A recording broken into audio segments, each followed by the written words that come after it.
These stories are very rare and some will surely break your heart instead. So please make sure you stay till the end.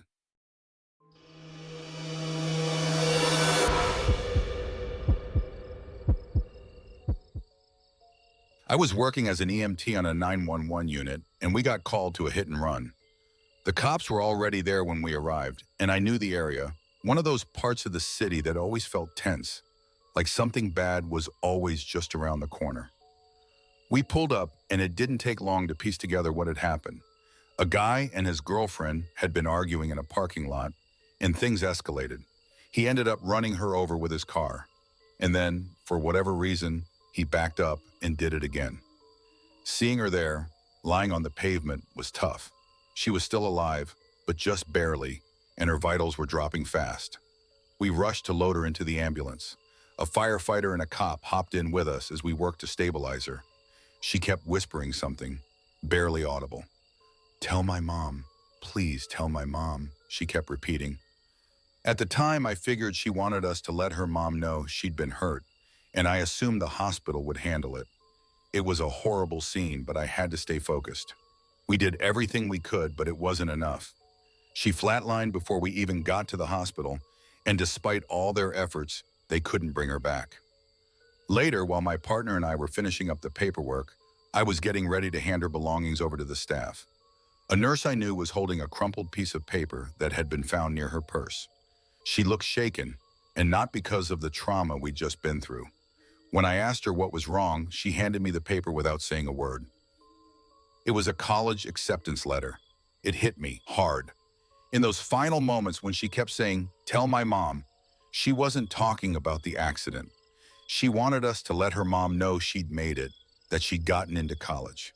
That was the message she wanted to leave behind. The weight of that realization, it was like a punch in the gut. We were so focused on saving her, we missed her last wish. That loss, the things she never got to say, still sticks with me. And after 15 years later, I still could not forget her voice. So guys, please love one another, because life is too short.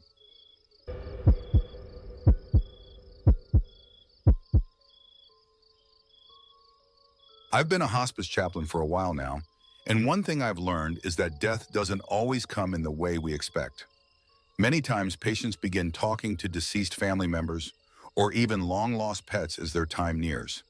They describe heaven opening up or speak of seeing things most of us can't even begin to imagine. And what's even more striking, so many of them predict their own death with an eerie accuracy. One patient, a woman with ALS, requested to see me. She wanted to talk about how she was ready, how she needed help to prepare. Looking at her, you'd think she still had months left to live, but she passed away that weekend. I've seen things like that happen more times than I can count, but one story stands out among the rest. I was working in a hospital at the time. There was a man, spiritual but not religious, who I had developed a strong connection with during his stay. He wasn't afraid of dying, but he wasn't at peace with everything either. One day he requested that I come to his room. When I got there, he motioned for me to crouch by his bedside, speaking in a hushed whisper like he was telling me some great secret. He asked me, "Do you see my brother in the corner?" I glanced over to the corner of the room, but of course there was no one there. "I don't see him," I replied gently, "but I believe you do." He nodded, seemingly relieved. He was completely lucid and calm, even as he explained that his brother, who had died years earlier, had been standing there in the corner talking to him. He told me they had been hashing things out, finding forgiveness for each other in a way they hadn't been able to do while his brother was still alive. What struck me most was how ordinary he made it sound, as if it was the most natural thing in the world to be having a heart-to-heart with his deceased brother. But beneath his calm, I could see a flicker of concern. "I'm worried the nurses will think I'm crazy," he said, "and try to medicate me." I assured him that I believed him, that I wasn't there to judge or dismiss what he was saying. I just wanted to listen. The relief on his face was palpable, like a weight had been lifted. And then, after a long pause, he leaned in closer and said, "I see death too." That gave me pause. "She was in the parking lot at first," he continued, his voice steady and clear. "I could see her from my window. She had my brother with her. Now she's in the room." He described death as a woman dressed all in black standing there beside his brother. But what he said next gave me chills. She's all black, but she ain't ugly. I didn't know how to respond to that at first. The image he painted was so vivid, so specific, and yet he wasn't afraid. There was no fear in his voice, no trembling in his words, just acceptance. He was totally at peace. We spoke a little more after that, but the conversation always circled back to this quiet resignation he had found. His brother, the presence of death, the conversations he had been having, they seemed to bring him a sense of closure. He wasn't fighting anymore. He had made his peace with life, with the people he had loved and lost, and even with the inevitability of death. A few days later, he passed away when a tumor invaded one of his arteries. He hadn't lived long enough for the nurses or doctors to question his experience or dismiss his visions as delirium. To me, they were something more. They were his final steps toward closure, and they were as real to him as anything else in the world. I've seen a lot of death in my time as a chaplain, but his story sticks with me. The way he spoke of death, not as something to fear, but as a calm, almost welcoming presence, it changed how I think about those final moments. There's something to be said about the peace that comes in the end when the lines between this world and whatever comes after seem to blur.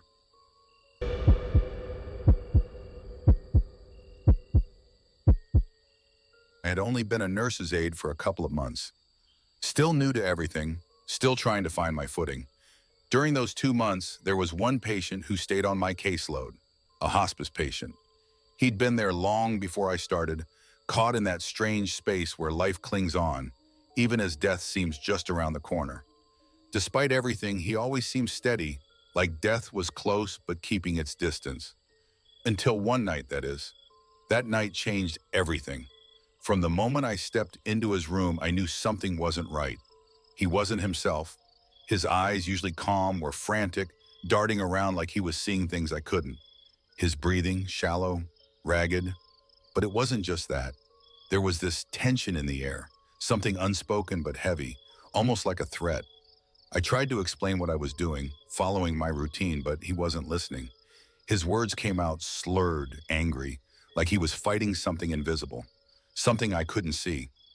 I was inexperienced, unsure how to handle the sudden change in him, but I had to keep going. I was there to care for him, I told myself. That's what mattered. Then, without any warning, he lunged. His frail, trembling hands shot out, grabbing his oxygen tubing, and before I could react, he wrapped it around my neck. I couldn't breathe. His eyes, wild with fear or rage or something else entirely, locked on mine. I fought back, clawing at the tubing, struggling for air, and somehow I managed to break free. Heart racing, I stumbled out of the room, gasping for breath. At the nurse's station, I shakily explained what had just happened, but the response was almost too calm. Confusion, aggression, they're common when someone's close to death. It's not personal. He still needs care. I didn't want to go back. I was terrified, but I didn't have a choice. A few hours later, I returned to his room, every nerve on edge. I expected the same man, the one who had tried to strangle me. But he wasn't the same. The anger was gone. He looked smaller, weaker, like something had drained the life out of him. He lay there quietly, tears streaking his face. In his hands, the ones that had wrapped around my neck, were shaking, fragile. "I'm so sorry," he whispered, his voice cracking. "That's not me. I didn't mean it. I'm so sorry."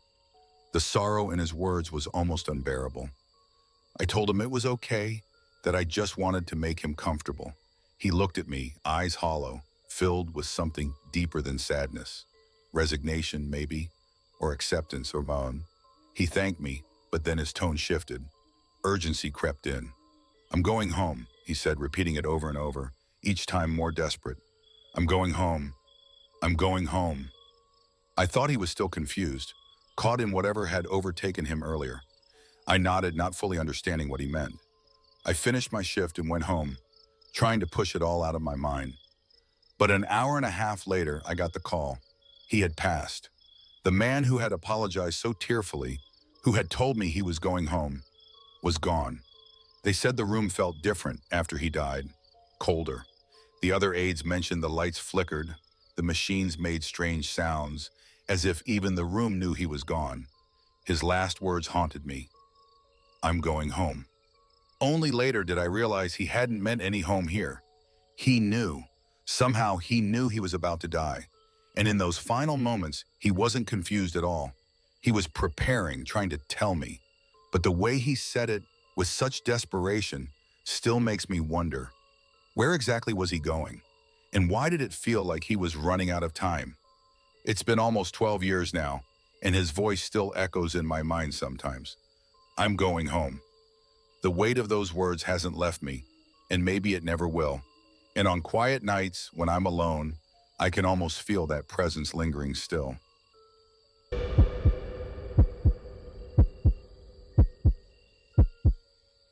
When I was 16, I worked as a dietary aide in a nursing home.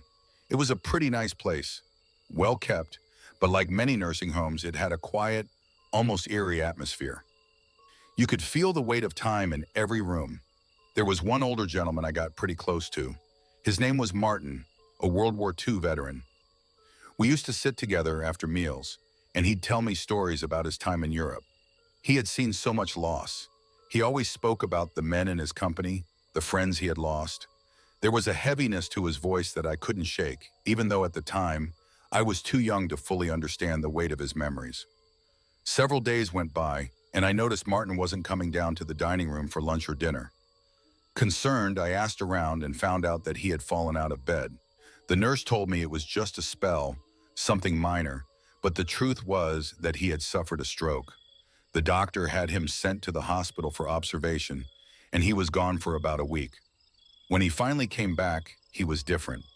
He didn't recognize anyone, not even the nurses who had taken care of him for months. But somehow he still remembered me. That was surreal in itself. We talked the day after he returned, and I could tell he knew. He knew his time was coming to an end. He wasn't scared, though. Instead, there was this eerie calm about him, like someone who had accepted their fate long ago. He looked me dead in the eye and said, I'm not doing well, Joe. I didn't have the heart to correct him about my name. For some reason, I was Joe to him in those final days. Martin wasn't religious, but he told me he felt like it was time to pay for what he'd done in the war. He said, you know where I'm going, don't you? Up or down? It took me a second to understand what he meant, but when it hit me, I felt a chill. I tried to lighten the mood and said, to bed, Martin. It's almost lights out. But he wasn't laughing this time. No, Joe, I mean for real. Where am I going after this? I wasn't religious either, and I had no idea what to say. That's not for me to judge, I told him. But he just shook his head and laughed, a hollow, bitter laugh. I know where I'm going, he said. There's only one place for someone like me. I've killed too many people. Sometimes it didn't even matter who they were. We went into buildings shooting. We didn't ask questions, just pulled the trigger. There's only one place for me, and I deserve it. I'll never forget the look in his eyes when he said that. They were empty, not with fear, but with certainty. He had made peace with whatever fate awaited him, but that peace was terrifying in itself. What could I possibly say to a man who had lived through hell, who had taken lives and couldn't forgive himself for it? I was just a kid. I had no answers, only silence. The next day, Martin passed away. His son came by to thank the staff, and he mentioned that Martin had kept asking for Joe in his final hours. I didn't have the heart to tell him that Martin had gotten my name wrong. I just stood there trying to process everything. That same day, I quit. I couldn't handle it anymore. Watching people die around me, people like Martin who were haunted by their past, it was too much. Working in a nursing home, seeing the end of so many lives, it's not for everyone. It takes a special kind of person to do it. Someone stronger than I was back then. But Martin's story, his face, it stayed with me. It's a reminder that some things, even time, can't heal. Some ghosts just never leave. As you reflect on these real, haunting encounters with death, ask yourself, what would your final words be? We all carry stories, memories, regrets, and hopes, and in those final moments, they hold more weight than ever. Share this story with someone you care about. because life is fragile, and we never know when those last words might come. If these stories moved you, if they left you thinking about what truly matters, don't forget to hit that subscribe button and give a like on this video. And together we'll continue exploring life's deepest mysteries, because these are the stories we can't afford to forget. And see you in the next Mr. Horror Man video.